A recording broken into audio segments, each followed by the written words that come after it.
श्री गणेशाय नमः। शांताकारं भुजगशयनं पद्मनाभं सुरेशं विश्वाधारं गगनसदृशं मेघवर्णं शुभांगं लक्ष्मीकान्तं कमलनयनं योगिवृद्धान्यगम्यं वन्दे विष्णुं भवभयहरं सर्वलोकैकनाथं। प्रहलाद नारद पराशर पुंडरीक व्यासांबरीश शुक शौनक भीष्म दालभ्यान रुकुमांगद अर्जुन वशिष्ठ विभीषण आदीन पुण्यानिमान परम भागवतान स्मरामि। शुरू करते हैं 10वां अध्याय, लौकिक तथा पारलौकिक भोगों की असारता का निरूपण। भगवान श्री कृष्ण कहते हैं, प्यारे उद्धव, साधक को चाहिए कि सब तरह से मेरी शरण में रहकर गीता, पांचरात्र आदि में मेरे द्वारा उपदिष्ट अपने धर्मों का सावधानी से पालन करे। साथ ही जहाँ तक उनसे विरोध ना हो वहाँ तक निष्काम भाव से अपने वर्ण, आश्रम और कुल के अनुसार सदाचार का भी अनुष्ठान करें। तो भगवान ने हम लोगों को क्या आज्ञा दी है?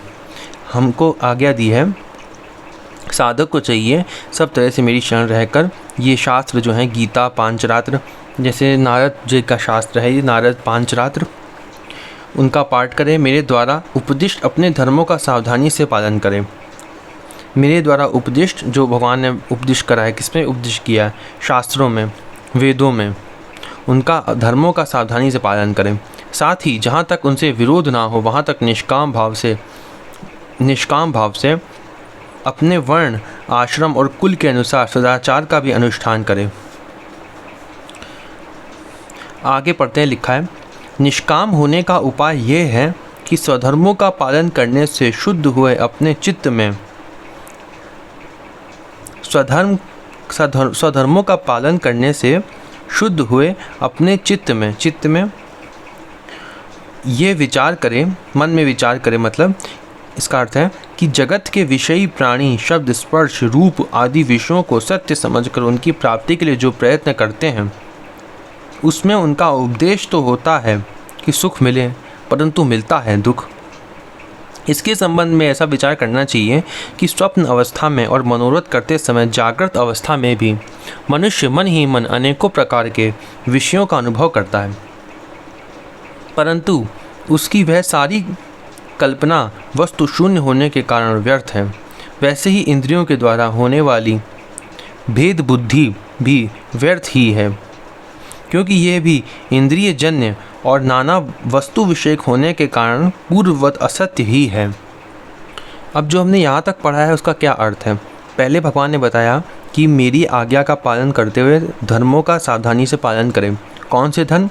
जो वर्ण, आश्रम और कुल के धर्म हैं। वर्ण मतलब जैसे ब्राह्मण वर्ण है, तो अगर हम ब्राह्मण हैं तो ब्राह्मण वर्ण का पालन करें। आश्रम क्या का अर्थ क्या है? आश्रम 4 होते हैं, ब्रह्मचर्य, गृहस्थ, वानप्रस्थ और सन्यासी, इसका पालन करें। और कुल के अनुसार सदाचार का भी अनुष्ठान करें। ठीक है, भगवान ने फिर बताया कि निष्काम भाव से करें। निष्काम का अर्थ क्या है? यहाँ पे निष्काम का अर्थ, इसको पूरा पढ़ने के बाद ये समझ में आया है कि निष्काम का अर्थ ये है कि यहाँ पे जितनी भी चीज़ें होती हैं, ये सब शब्द, स्पर्श, रूप आदि, ये सब जो है ये व्यर्थ है। उसकी ये सारी कल्पना जो होती है व्यर्थ होती है, और भेद बुद्धि भी व्यर्थ ही है। भेद बुद्धि का क्या अर्थ है? भेद बुद्धि का अर्थ होता है कि संसार में जब हम कोई भी कहीं भी देखते हैं तो अगर हम वहाँ पे भगवान को नहीं देख रहे हैं, कुछ और देख रहे हैं, तो उसको कहेंगे भेद बुद्धि। जैसे भगवान के जो भक्त होते थे वो हर जगह भगवान को देखते थे, और अगर हम कहीं भी देखते हैं तो हम भगवान को अगर नहीं देख रहे हैं तो वो भेद बुद्धि होगी। भेद बुद्धि मतलब हम अलग अलग चीज़ों को अलग अलग देख रहे हैं। जैसे ये कुत्ता है, ये गाय है, ये अलमारी है, ये है भेद बुद्धि। और भगवान की जो भेद बुद्धि नहीं होगी वो क्या होगी? जो हर जगह भगवान को देख रहा है। जैसे प्रहलाद जी देखते थे कि खंबे में भी भगवान है, तो हर जगह भगवान को देखना और संसार जो है वो व्यर्थ है, ये महसूस करना, ये यहाँ पे निष्काम भाव से इसका अर्थ यही बताया गया है। फिर से मैं पढ़ के भी दिखा देता हूँ। यहाँ लिखा था, मेरी शरण में रहकर गीता, पंचरात्र आदि में मेरे द्वारा उपदेश अपने धर्मों का सावधानी से पालन करें।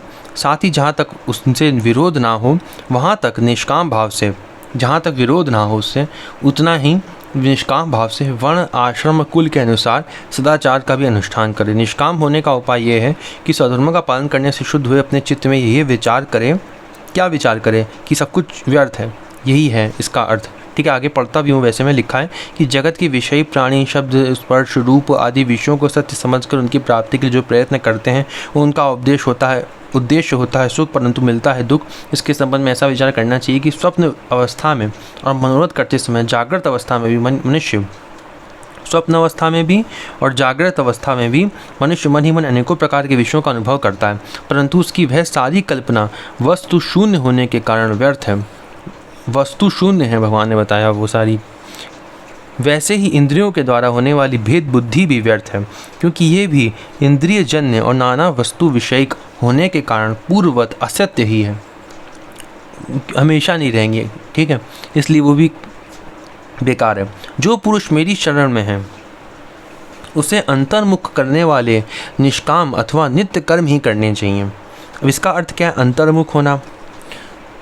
तो हम लोग अगर अपनी जितनी भी हमारी इंद्रियां हैं वो बहिर्मुख हैं, वो जितने भी विषय हैं, जैसे हम लोग ने इससे पिछले वाले में भी पढ़ा था कि इंद्रियां जो हैं वो मनुष्य को खींचती रहती है अपनी तरफ। यहाँ हमने पढ़ा था कि जनेंद्रिय इसकी तरफ खींचती है और कान जो है वो सुंदर संगीत की तरफ खींचते हैं, गंध अच्छी गंध की, जो नाक हमारी होती है वो अच्छी गंध की तरफ ले जाती है। ये यहीं पे लिखा है, यहाँ पे हमने ये पढ़ा था। तो वो हम लोग को अपनी तरफ खींचती रहती है, तो इसका मतलब वो बाहर की तरफ है, वो अंदर अपने भगवान को नहीं देखती हैं, वो बाहर संसार की गुणों को ग्रहण करती हैं। तो वो उसको कहते हैं बहिर्मुख होना इंद्रियों का। और ये अंतर्मुख कब होती है? जब इन जितनी भी क्रियाएं हैं इंद्रियों की उसको धीरे धीरे अभ्यास के द्वारा अगर हम उसको बंद करें और भगवान में लगाएं तब वो अंतर्मुख होती हैं। तो यही यहाँ पे लिखा हुआ है, जो पुरुष मेरी शरण में है उसे अंतर्मुख करने वाले निष्काम अथवा नित्य कर्म ही करने चाहिए।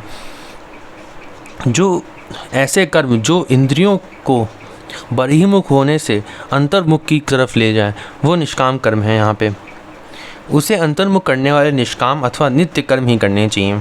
उन कर्मों का बिल्कुल परित्याग कर देना चाहिए जो बहिर्मुख बनाने वाले अथवा सकाम हों। जब आत्मज्ञानी उत्कट इच्छा जाग उठे, जब आत्मज्ञानी की उत्कट इच्छा जाग उठे, आत्मज्ञान क्या अर्थ है? भगवान को जानने की, मतलब भगवत प्राप्ति की जब उत्कट इच्छा जागे तब तो कर्म संबंधी विधि विधानों का भी आदर नहीं करना चाहिए। तब कर्म संबंधियों का भी बिल्कुल भी आदर उसका नहीं करना चाहिए। यहाँ पे लिखा है ऐसा। फिर वो कर्म संबंधी वो भी ज़रूरी नहीं है, कोई काम ज़रूरी नहीं है, सिर्फ वही काम करना ज़रूरी है जिससे हम आत्मज्ञान को प्राप्त कर सकते हैं, मतलब भगवान को जान सकें। फिर और कोई विधि विधान करने की ज़रूरत नहीं है। अहिंसा आदि यमों का तो आदर पूर्वक सेवन करना चाहिए, परंतु शौच, पवित्रता आदि नियमों का पालन शक्ति के अनुसार। यमों का तो भगवान ने कहा कि आदर पूर्वक करना ही चाहिए, जो ठीक है, और शौच जो पवित्रता है उसका कितना करना चाहिए? शक्ति के अनुसार, और आत्मज्ञान के विरोधी ना होने पर ही करना चाहिए। जिज्ञासु पुरुष के लिए यम और नियमों के पालन से भी बढ़कर आवश्यक बात यह है कि वह अपने गुरु की, जो मेरे स्वरूप को जानने वाले और शांत हो, मेरा ही स्वरूप समझकर सेवा करे। गुरु की सेवा करे, और कैसा गुरु हो? जो मेरे स्वरूप को जानने वाला हो और शांत हो, मेरा ही स्वरूप समझकर उसकी सेवा करे। शिष्य को अभिमान ना करना चाहिए। ये जो हम लोग अध्याय पढ़ रहे हैं ये भागवत धर्म का बहुत ही ज़रूरी अध्याय है। इसको बहुत अच्छे से इसलिए मैं धीरे धीरे पढ़ रहा हूँ। शिष्य को अभिमान ना करना चाहिए, वह कभी किसी से डाह ना करे। डाह मतलब जलन ना करे, किसी का बुरा ना सोचे। वह प्रत्येक कार्य में कुशल हो, उसे आलस से छू ना जाए, ऐसा होना चाहिए शिष्य को। उसे कहीं भी ममता ना हो। गुरु के चरणों में दृढ़ अनुराग हो। कोई काम हड़बड़ा कर ना करे, उसे सावधानी से पूरा करे। सदा परमार्थ के संबंध में ज्ञान प्राप्त करने की इच्छा बनाए रखे। किसी के गुणों में दोष ना निकाले और व्यर्थ की बातें ना करें। ये सब भगवान एक एक हम लोग को आज्ञा दे रहे हैं जो हम लोग को करनी है। किसी में दोष ना निकाले, व्यर्थ की बातें ना करें। जिज्ञासु का परम धन है आत्मा, इसलिए वह स्त्री पुत्र, घर खेत, स्वजन और धन आदि संपूर्ण पदार्थों में एक सम आत्मा को देखे, केवल भगवान को देखे, इसका अर्थ है। और किसी में कुछ विशेषता का आरोप करके उससे ममता ना करे, उदासीन रहे। उदासीन रहे का मतलब ये नहीं होता है कि दुखी रहे। उदासीन रहे का अर्थ होता है कि किसी में भी आसक्ति ना करे, ये समझे कि ये सब बेकार है संसार, उसे कहेंगे उदासीन रहे, कि सारा संसार निसार है, सब कुछ खत्म हो जाएगा, किसी में कुछ भी आनंद नहीं है, भगवान में केवल आनंद है, सब चले जाएंगे छोड़ के, केवल भगवान साथ रहेंगे। ऐसी भावना अगर रखते हैं तो उसके कहेंगे उदासीन रहें।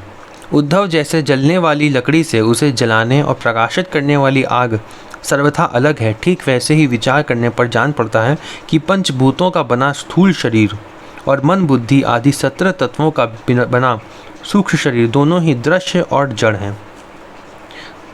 स्थूल शरीर जो हम देख रहे हैं और सूक्ष्म शरीर में कौन कौन से तत्व भगवान ने बताएं, 17 बताएं, तथा उनको जानने और प्रकाशित करने वाला आत्मा साक्षी एवं स्वयं प्रकाश है। शरीर अनित्य, अनेक एवं जड़ है, आत्मा नित्य, एक एवं चेतन है। ठीक है, इस प्रकार देह की अपेक्षा आत्मा में महान विलक्षणता है, अतएव देह से आत्मा भिन्न है। जीव यहाँ पे अर्थ हम कर सकते हैं इसका, तो जो हमारा जीव है जिसको कहीं कहीं आत्मा भी कहा जाता है। अब आत्मा शब्द भगवान के लिए भी उपयोग होता है और जीव के लिए भी होता है, तो यहाँ पे जीव के लिए है। ठीक है, तो जो शरीर है वो अलग है। शरीर भी दो तरीके के हैं, सूक्ष्म शरीर, स्थूल शरीर, और आत्मा जो है जिसको हम जीव मैं इस समय कह रहा हूँ वो अलग है इस सूक्ष्म शरीर और स्थूल शरीर से। और वो जो जीव है ना वही हम है, वही मैं हूँ।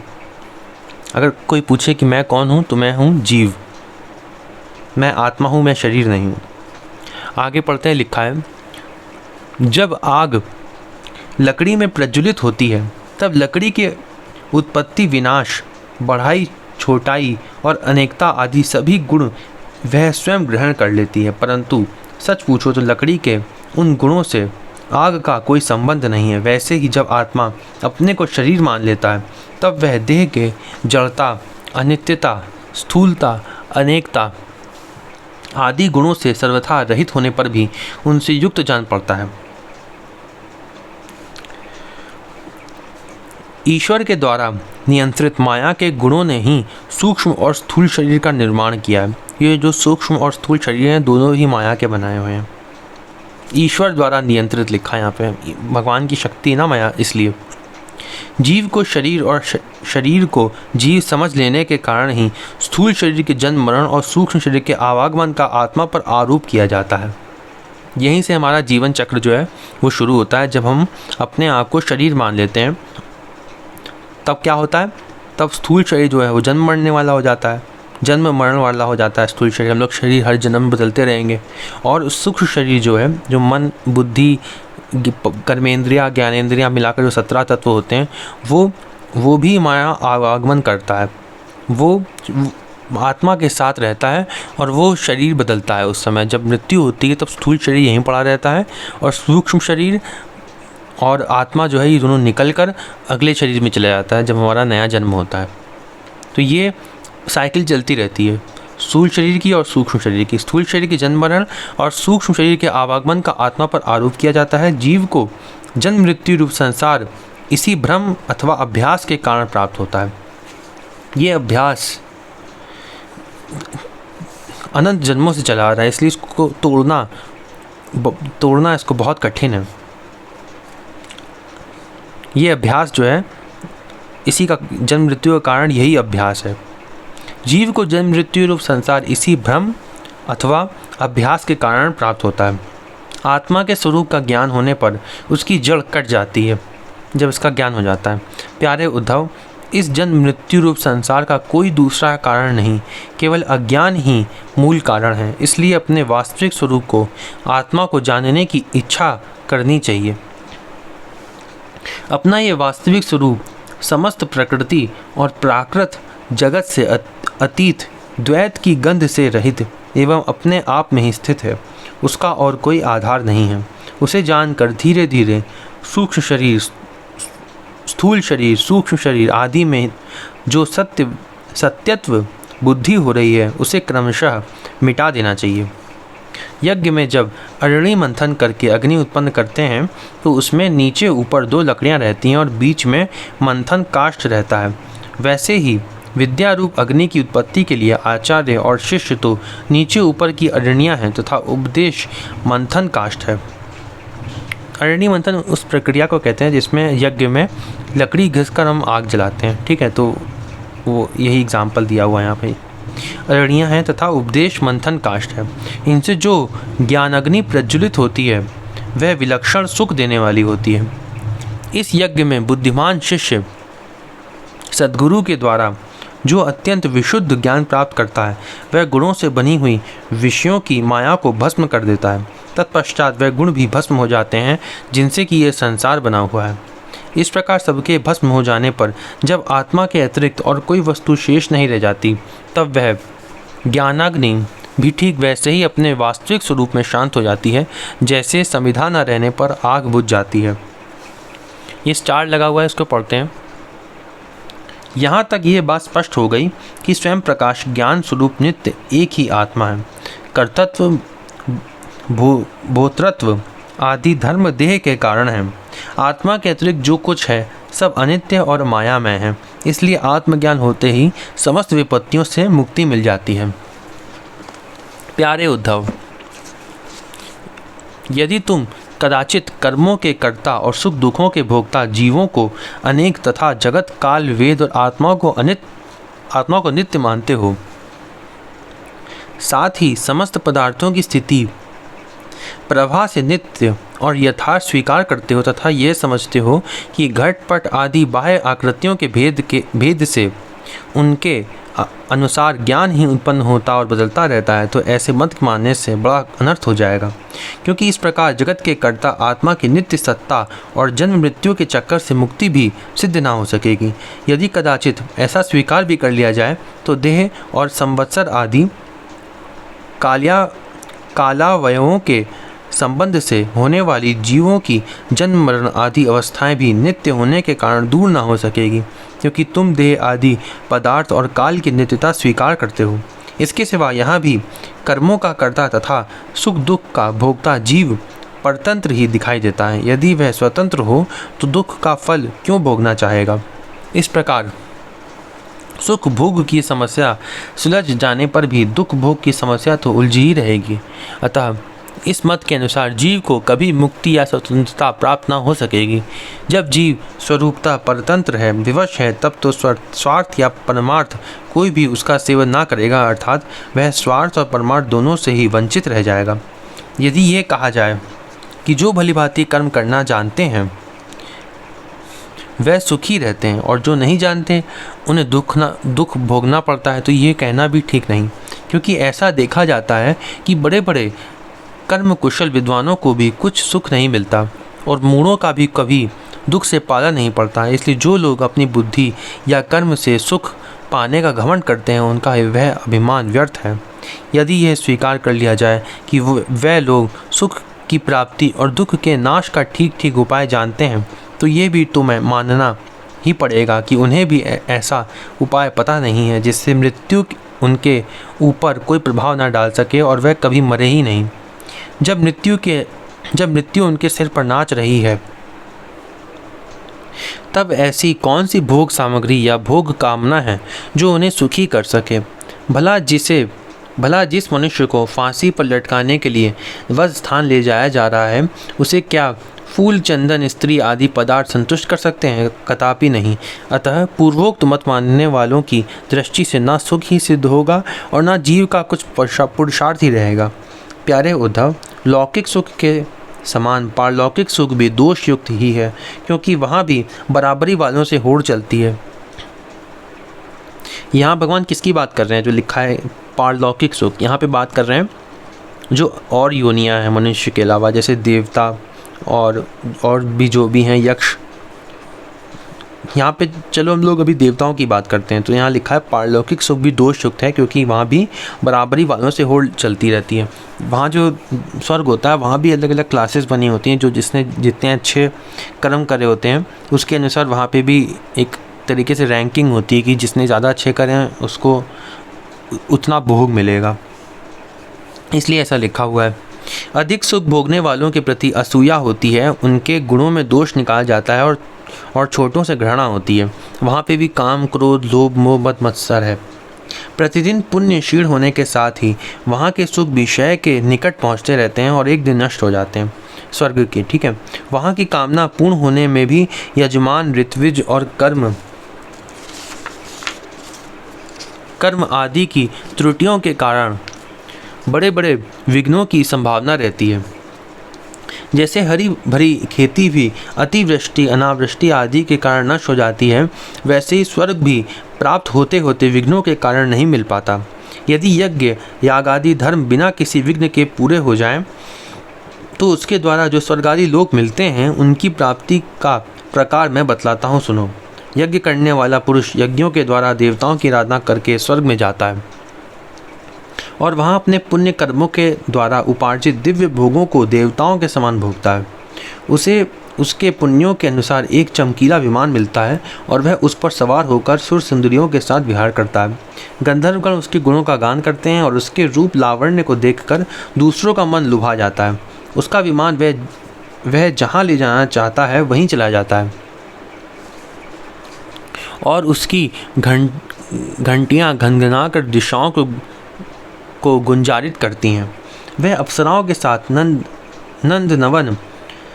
नंदनवन आदि देवताओं की विहार स्थलियों में क्रीड़ाएं करते करते इतना बेसुध हो जाता है कि उसे इस बात का पता ही नहीं चलता कि अब मेरे पुण्य समाप्त हो जाएंगे और मैं यहाँ से ढकेल दिया जाऊँगा। जब तक उसके पुण्य शेष रहते हैं तब तक वह स्वर्ग में चैन की वंशी बजाया करता है, परंतु पुण्य क्षीण होते ही इच्छा न रहने पर भी उसे नीचे गिरना पड़ता है, क्योंकि काल की ऐसी ही चाल है। यदि कोई मनुष्य दुष्टों की संगति में पड़कर अधर्मपरायण हो जाए, अपनी इंद्रियों के वश में होकर मनमानी करने लगे, लोभवश दाने दाने में कृपणता करने लगे, लंपट हो जाए अथवा प्राणियों को सताने लगे,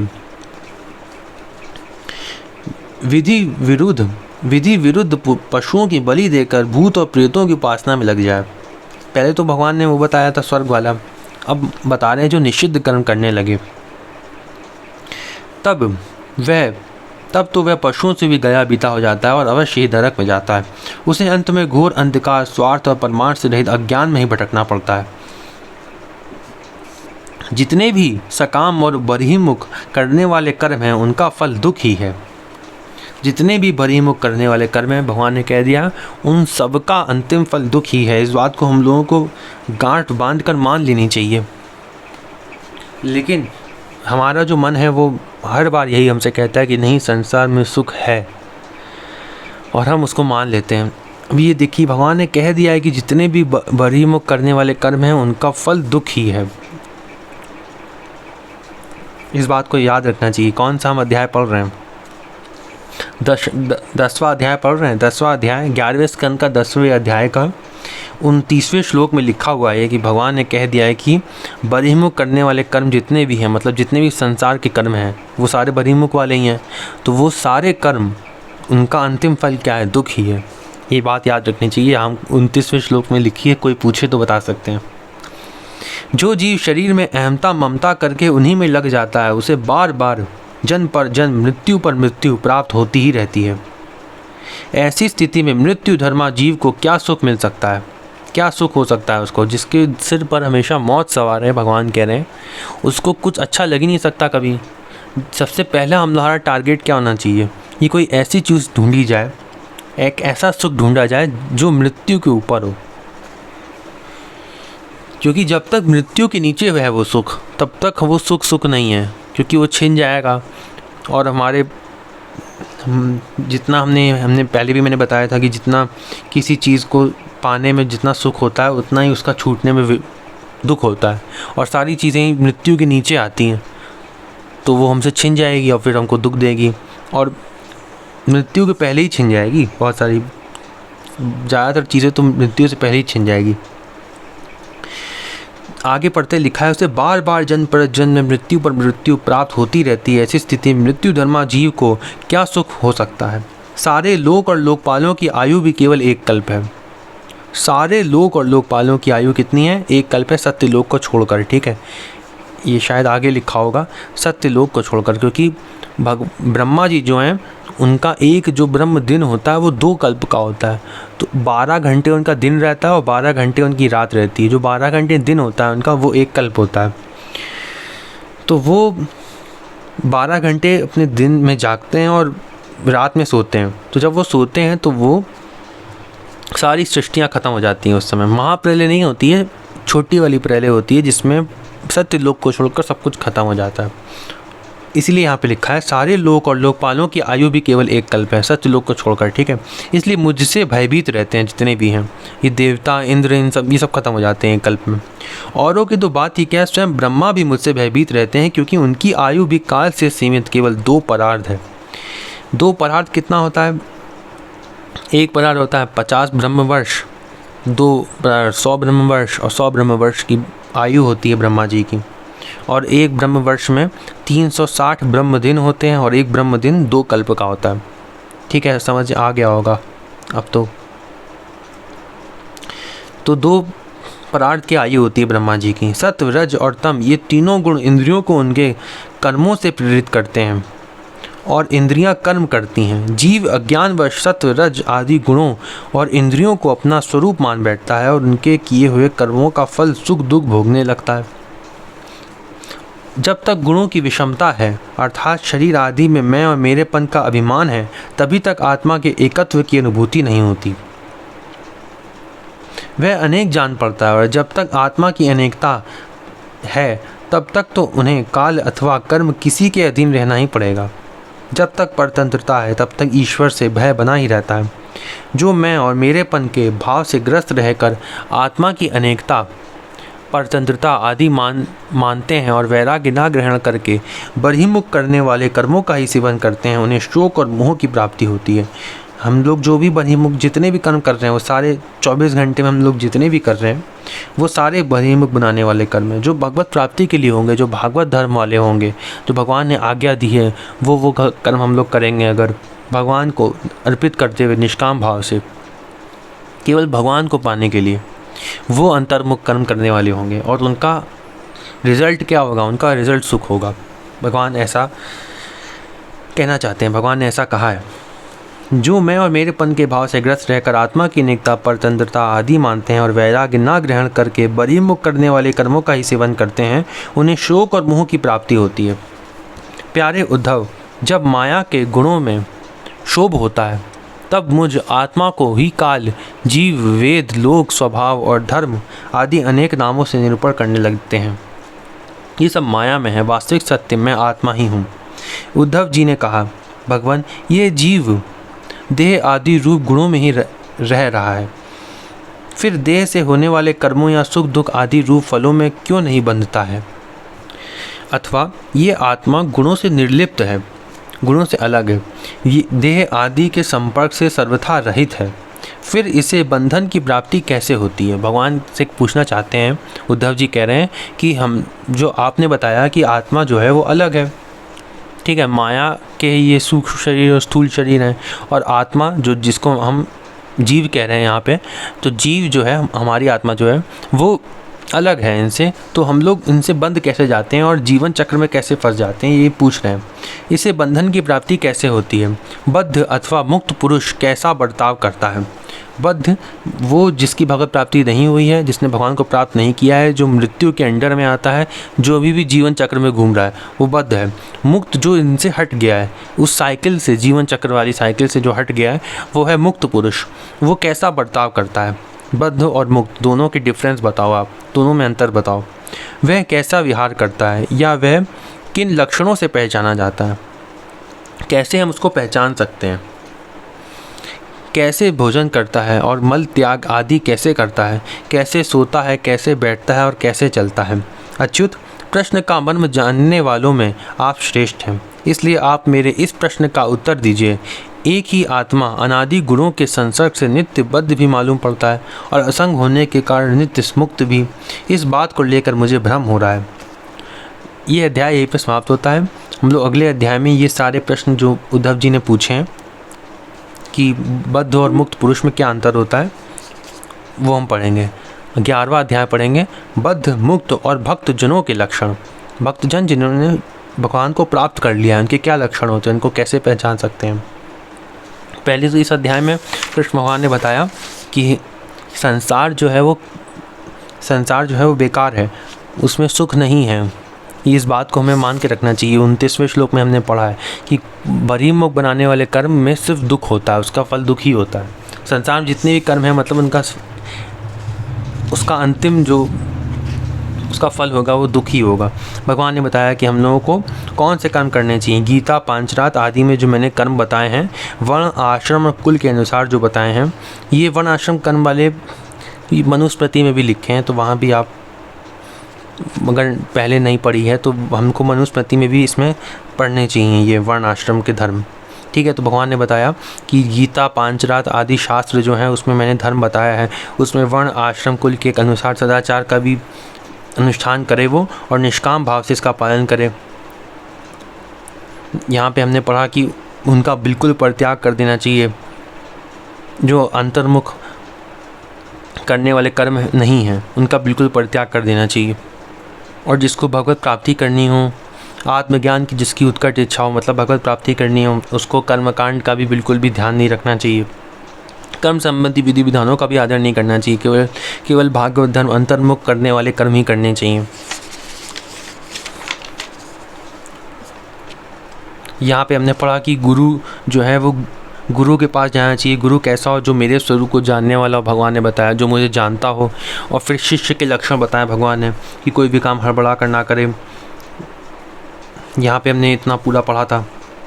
कोई व्यर्थ की बात ना करे, किसी में भी ममता ना रखे, उदासीन रहे। फिर हमने यहाँ पढ़ा था कि शरीर से आत्मा जो है बिल्कुल अलग है, शरीर के गुण नहीं है उसमें। शरीर जो है वो सूक्ष्म शरीर और स्थूल शरीर जो है वो माया के बने हुए होते हैं। आत्मा जो है वो नित्य है, हमेशा रहती है और चेतन है। ऐसे गुण हैं आत्मा में, अलग रहती है आत्मा, भिन्न है अतएव देह से। फिर भगवान ने यहाँ पे संसार की असारता का भी वर्णन किया था कि संसार जो है वो समाप्त हो जाता है पूरा। ब्रह्मा जी तक भी आयु, जो ब्रह्मा जी का भी लोक है वो भी समाप्त हो जाता है। फिर यहाँ ये भी बताया था कि स्वर्ग में जो है वहाँ भी क्लासेस बनी होती हैं अलग अलग, वहाँ पे भी जाना बेकार है। मतलब स्वर्ग भी बेकार है, नरक भी बेकार है। नरक में तो दुख भोगना ही पड़ता है और स्वर्ग में भी कुछ समय तक का सुख मिलता है, फिर वापस से धरती पे आना पड़ता है, तो वो भी बेकार है। भगवान ने ऐसा बताया यहाँ पे। वहाँ पे भी काल हमेशा सिर पे मंडराता रहता है, मृत्यु वहाँ पे भी रहती है हमेशा, सदा के लिए नहीं रहता है। भगवान ने ये भी बताया था कि उसको एक विमान मिल जाता है जो देवताओं के समान भोग भोगता है, उसको भी एक विमान मिल जाता है। यहाँ पर आता उसका विमान वह जहाँ ले जाना चाहता है वहीं चला जाता है। और यहाँ फिर हमने पढ़ा था कि जो भूत प्रेतों की उपासना करते हैं वो उनको भी नरक जाना पड़ता है। फिर हमने पढ़ा कि यहाँ पे कि जितने भी सकाम कर्म हैं उनका अंतिम फल क्या होता है? दुख होता है उनका अंतिम फल। और ये अध्याय ये ऐसे ही समाप्त हो जाता है। फिर उद्धव जी आखिरी में क्वेश्चन पूछ लेते हैं कि आप मुझे बताइए अंतर क्या है नित्य बद्ध मुक्त जीव में और भक्तजनों में क्या लक्षण है। ये अगले अध्याय में पढ़ेंगे हम लोग। ओम नमो भगवते वासुदेवाय।